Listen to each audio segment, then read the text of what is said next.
Il a parlé de moi à l'ancienne. Il a dit ouais, il était mieux avant ou quoi, nanana. Et là, j'ai halluciné, j'ai khla, comme on dit, j'ai eu peur. Je me suis dit, comment est-ce qu'on peut être un mytho et un moins que rien? Et surtout, comment on peut être amnésique à ce point-là? De l'amnésie. La première fois de ma vie où j'ai rencontré Booba, c'était à Bois d'Arcy. Il chantait par les fenêtres, je l'ai vu de mes propres yeux. Karim Kalimet l'a fait chanter par la fenêtre. Momo Larch en est témoin, il cherchait la protection de Papou. Là, je sors les vrais noms. Même lui, dans ce PC, je dois se dire, mais comment il peut... Je été une victime. Booba était une victime à Bois d'Arcy. Une victime.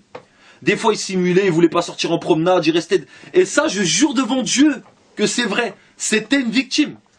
À l'époque, j'étais à Bois d'Arcy pour cambriolage, séquestration, vol en réunion.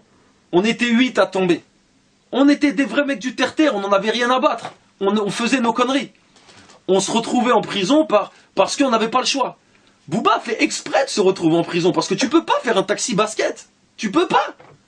Et te retrouver en prison à Bois d'Arcy pour un an ou je sais pas quoi. Hassol, j'ai flairé un peu le truc. En vrai, depuis longtemps j'ai flairé. Mais j'aimais bien Booba parce qu'il rappait bien. C'était Booba de lunatique, c'était à la kiss. Mais il m'a vraiment déçu. Parce que quand on est rentré à Bois d'Arcy en 98, on est tous ressortis en hommes. On est rentré comme des bonhommes, on est ressortis comme des bonhommes.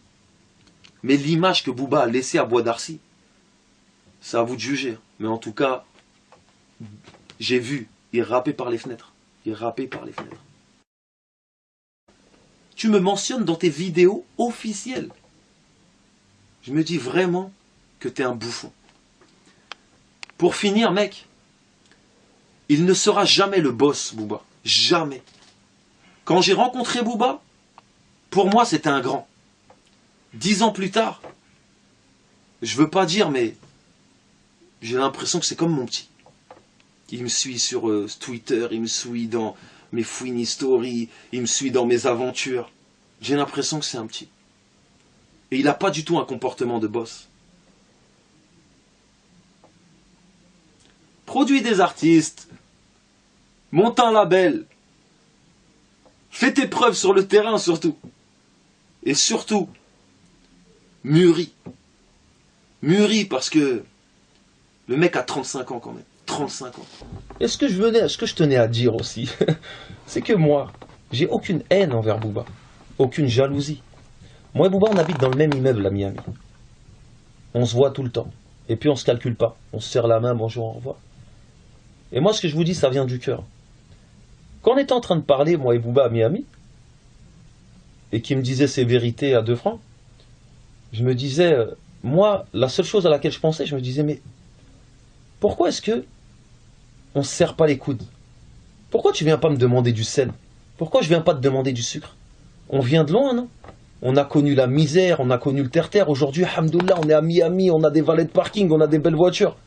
Et c'est pas fini. Tous les jours, j'entends des nouvelles choses sur ce mec-là.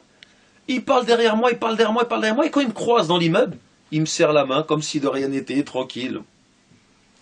Aujourd'hui, si je fais cette interview comme ça,